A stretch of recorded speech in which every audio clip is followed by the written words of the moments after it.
This year at the Goodwood Festival of Speed, Porsche is celebrating the 911 Targa, and it's brought over some real treasures from the Porsche Museum for us to look at and to drive.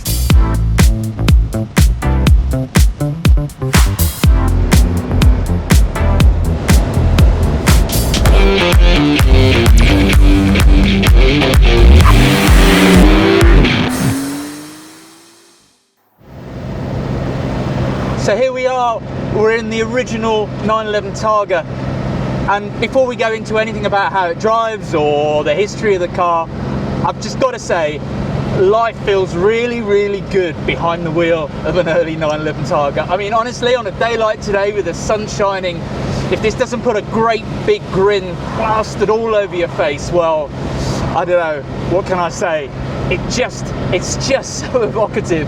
It's such a beautiful little car, and being kind of exposed to the elements like this, but with that big roll bar just behind you for sort of added security, well, it just feels right. It just feels great.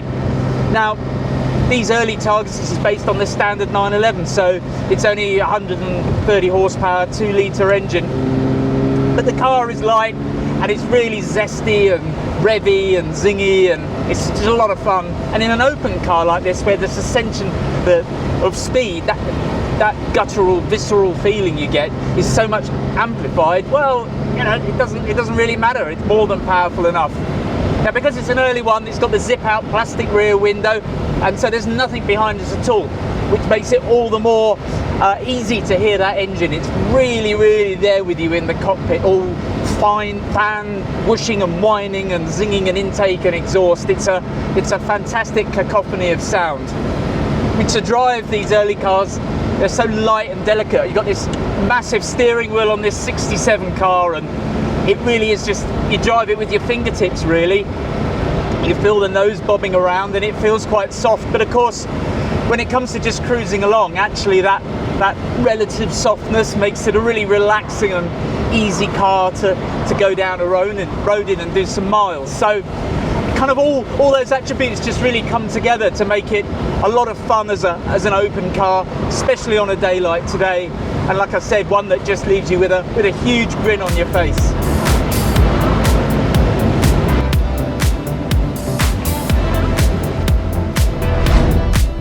Well, what can I say about that? The first original Targa, the soft window car. It matters not a jot that it has a meagre power output or the performance isn't stratospheric. That's not what this car is about. You absolutely cannot drive this car, especially on a day like today, and not be smiling. It is just the sweetest, nicest, and actually I find such a relaxing driving experience. Porsche created a new kind of 911 convertible with this car, and obviously the Cabriolet came back at a later date, but the Targa has endured. It's become its own model within the range, and when you drive this, well, you can't help but see why it's become a staple of 911s ever since. Over the next decade, the Targa idea matured. The plastic rear window became glass, and of course the 911 grew up a lot as well. And by the time of our next car over here, well, obviously we've got a very different beast, haven't we? And this is a particularly special car because this was at the time the high performance naturally aspirated model in the range below the turbo, the Carrera 3-litre, essentially using the same 3-litre block as the turbo. With 200 horsepower, this promises to be a much quicker Targa. Now it's the time of the 1970s and we're in this speedway green with tartan and cork interior Carrera 3-litre Targa. Now the good old C3 is one of my favourite impact bumper 911s. In fact, it's one of my favourite 911s full stop. Very few made, only made for 2 model years. But that early 3-litre engine, it's just so zingy and responsive. It still feels pleasingly quick today. By now the Targa has a glass rear window. It feels more refined.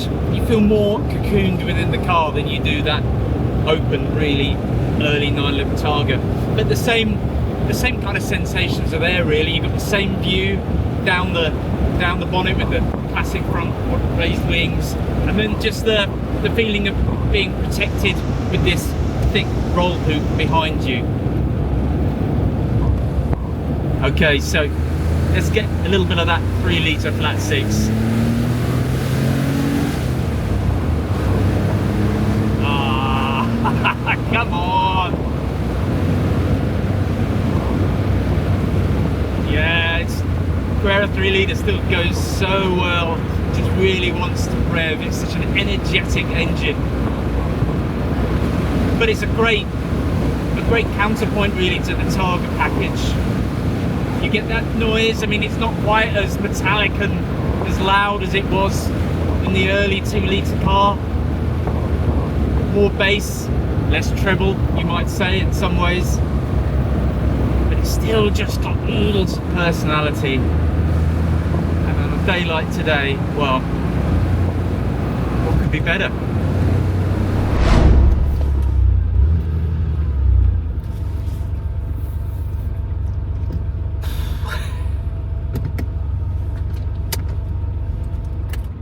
Fabulous.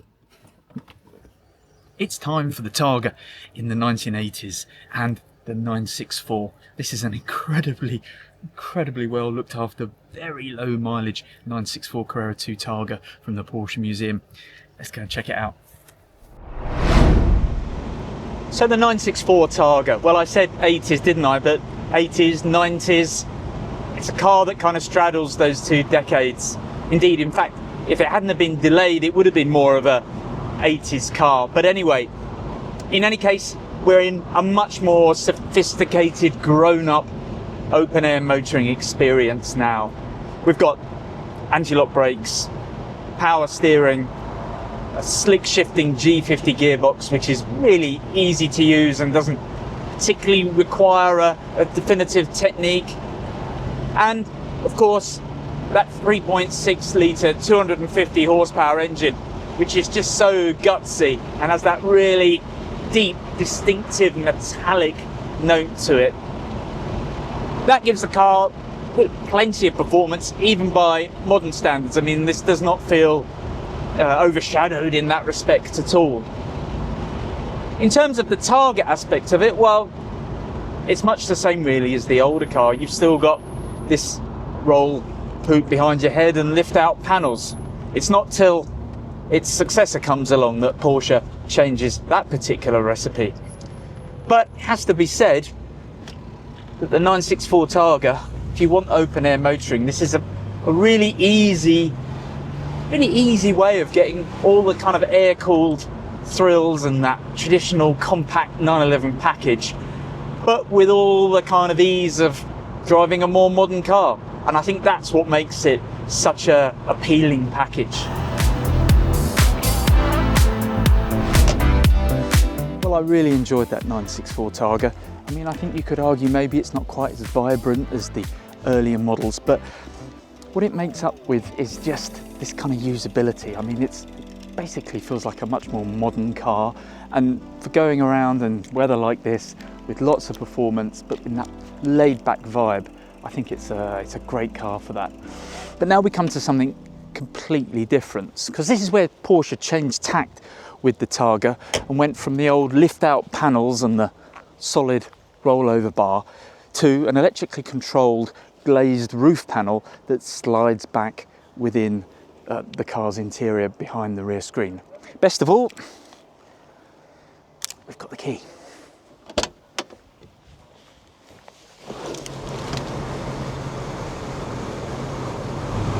So by the time of the 993 Targa, we've got a completely different experience. With the roof closed, you've got, well, a lovely amount of natural light coming into the cosy but welcoming confines of the 993 interior. And with a touch of a button, you get this glorious open air feeling here. But for me, it's not quite the same as the traditional Targas, because although I could drop this side glass, you've always got this structure here in your peripheral vision, and it just doesn't feel like an open car, like a true convertible in the sense that the Targa does. However, as I said, there are other positives to this particular way of doing the Targa concept, and when applied to this 993, they make for a really usable, very interesting car. Now, of course, the 993 is a more sophisticated kind of air-cooled Porsche for a start, not least with its multi-link rear axle. And the way it goes down the road, yeah, it's just that little bit more sophisticated in the way it drives compared with the 964.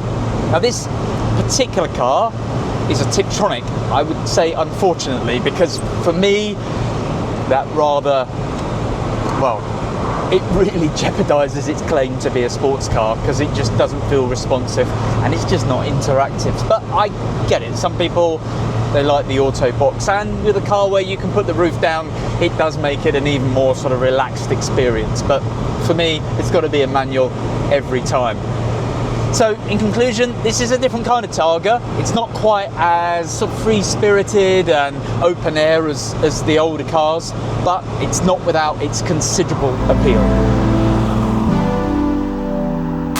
Well, that's a very different flavour of Targa. I mean, it's a really enjoyable car, and it feels like a car that would be great for everyday use or touring, long journeys, that kind of thing. But I miss perhaps the kind of experience, the open air feeling that the original Targas give you. And I've got to be honest, not having a manual gearbox does rather dampen my enthusiasm a little bit. But let's see what Porsche did next.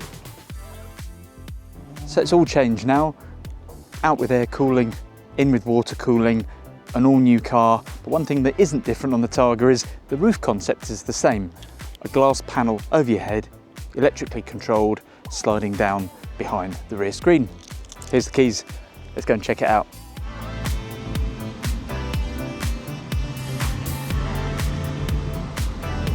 The 996 Targa really takes off where the 993 did.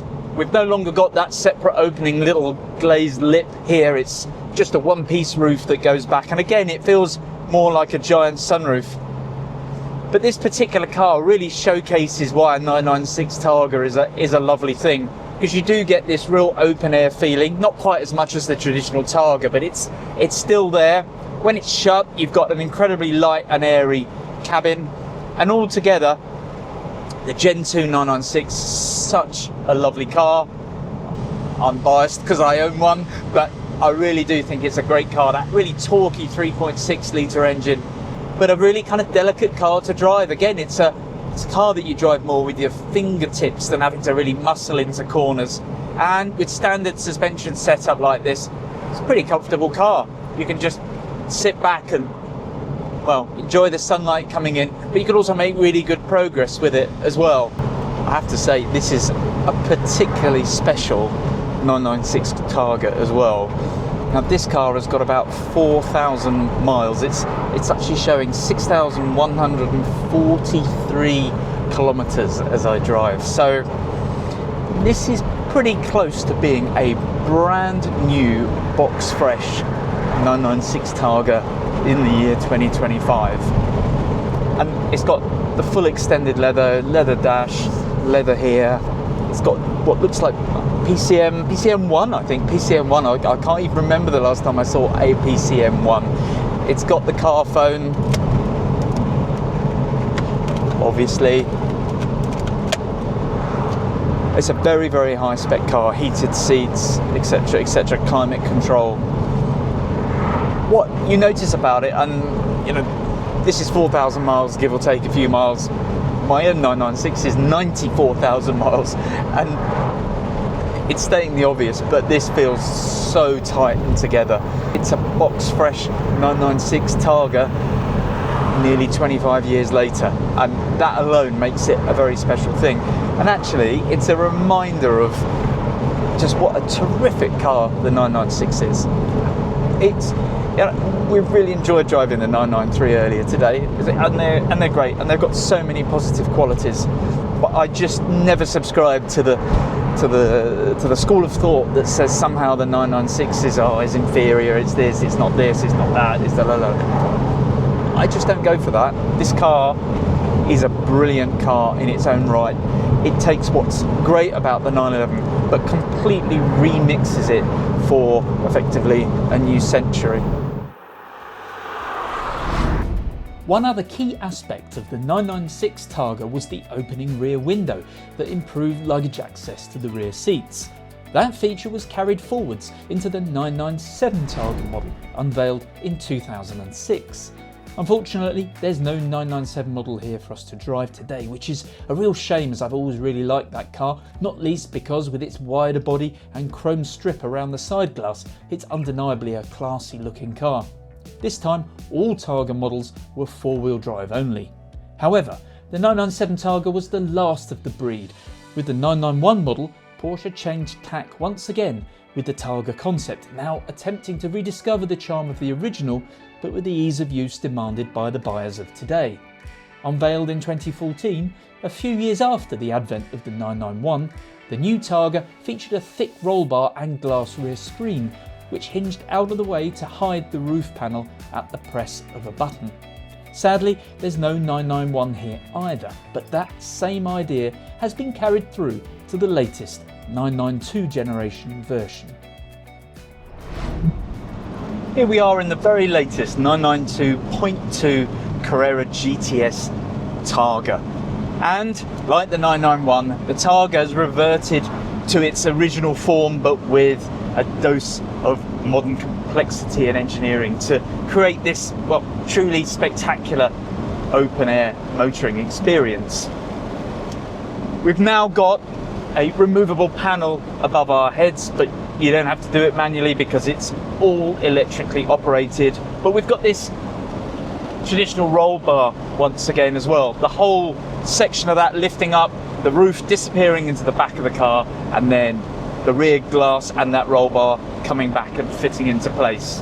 Now, of course, there is a bit of a weight penalty to having all of that, but you do get a return of that open air feeling when you're driving the car. Now, combining that with the GTS powertrain, that's that new hybrid GTS powertrain, I mean, well, it is just thunderous performance, no turbo lag, and then that massive punch forward, which with, as I say, the slightly weightier Targa body shell is a really, really good combination. All in, you end up with a car which is just effortless and easy to drive, but also one with real supercar in effect performance. It's a great combination, and aesthetically it really has that kind of retro cool look. I have to say, I think this particular example, the current press car in the UK, is particularly nice. Gentian blue with this brown leather interior really kind of harks back to some of those 1970s interiors and kind of gives it an even more special feeling. All in all, I think you can say the latest Targas really are a pretty cool combo of the original idea but with modern technology. So there you have it, the new 992.2 Carrera GTS Targa.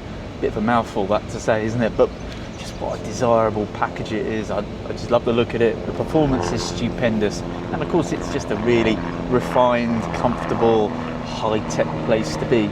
It's a very different experience really from the older cars. You could argue less of a traditional sports car and more of a kind of a high-performance GT, but in many ways no less desirable for that, just a different kind of car.